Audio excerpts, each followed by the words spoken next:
اے بابری مسجد ہمیں معاف کر دینا، اس لیے کہ ہم اپنی فجر کی نماز کی حفاظت نہیں کر سکے، ہم تجھ سے کہاں تیری حفاظت کہاں کریں گے۔ اے بابری مسجد ہمیں معاف کر دینا، ہمارے محلے کی مسجدوں سے نکلنے والی اذانوں کا احترام نہیں کر سکے، گانا بجتا رہا،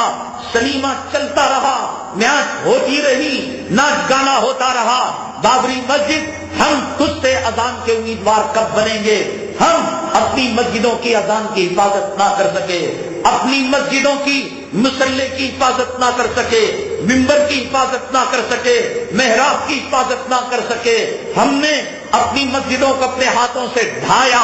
اپنی مسجدوں کا قتل کیا، اپنی مسجدوں کا خون کیا۔ انما یعمر مساجد اللہ من آمن باللہ، قرآن یہ کہتا ہے کہ نماز پڑھنا مسجد کی آبادی ہے، نماز پڑھنا تلاوت کرنا مسجد کی آبادی ہے۔ کتنے مسلمان فجر میں الصلاۃ خیر من النوم کی آواز سن کر حالت جنابت میں والی بیوی کو چھوڑ کر مسجد کی طرف رخ کرتے ہیں۔ بابری مسجد ہمیں معاف کرنا، جو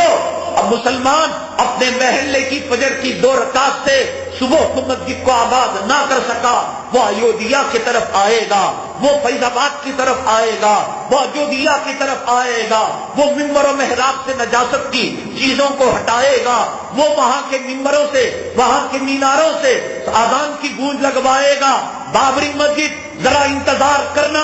امت کی مائیں جب صلاح الدین ایوبی کو جنم دیں گی، بابری مسجد معاف کرنا، امت کی مائیں جب ٹیپو سلطان شہید کو جب دوبارہ جنم دیں گی، بابری مسجد ہجڑے بن چکے ہیں نوجوان، بابری مسجد امت کے نوجوان دولت کے پجاری ہو چکے ہیں، مال کے پجاری ہو چکے ہیں، بفے سسٹم میں کتے سوروں کی طرح انہیں کھانوں سے فرصت نہیں، عورتوں کے غلام بن چکے ہیں، ان کے حیث و نفاس کے کپڑے دھونے سے جب فرصت ہوگی، بابری مسجد ہم تیرے بارے میں سوچیں گے، جورو کی غلامی سے جب فرصت ہوگی، بابری مسجد معاف کرنا ہم تیرے بارے میں سوچیں گے۔ اے بابری مسجد دکان کی غلامی کا تاؤ اور دولت اور مال کی غلامی کا تاؤ جب ہمارے گلے سے نکلے گا، بابری مسجد معاف کرنا ہم تیرے بارے میں سوچیں گے۔ بابری مسجد امت کے نوجوان ہجڑے پن سے جب توبہ کریں گے، ہم تیرے بارے میں سوچیں گے۔ بابری مسجد جب امت کے نوجوانوں میں خالد بن ولید کی شجاعت پیدا ہوگی،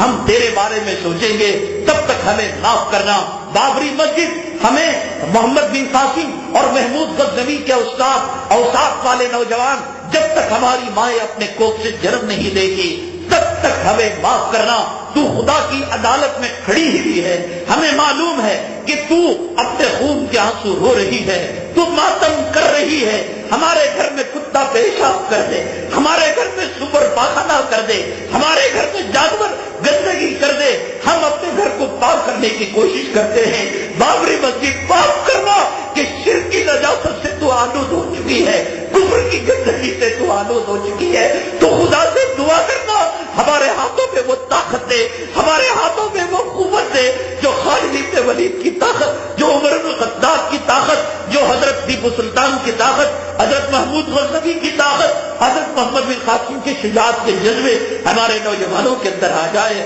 ہمیں کب فرصت ہے دنیا سے، ہمیں کب فرصت ہے زمین کی دلالی سے، ہمیں کب فرصت ہے جورو کے غلاموں سے، ہمیں کب فرصت ہے بابری مسجد تو اللہ کی عدالت میں کھڑے ہو کر، کٹہرے میں کھڑے ہو کر ہم جانتے ہیں ہمارا ایمان ہے، تو رو رہی ہے، تو گڑ گڑا رہی ہے، تو امت کو فریاد کر رہی ہے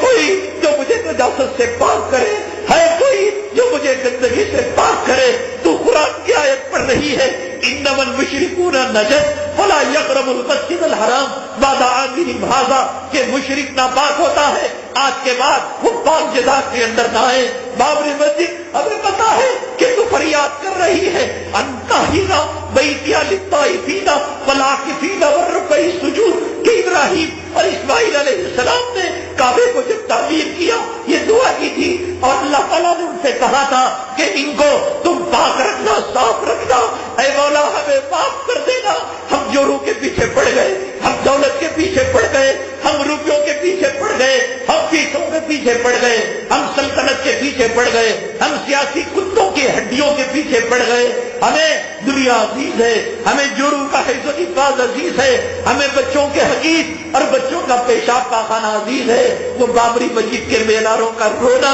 ان کے خون کا آنسو بہانا، اس کا فریاد کرنا آج ہمیں سنائی نہیں دے رہا ہے، بلکہ یہ باتیں کچھ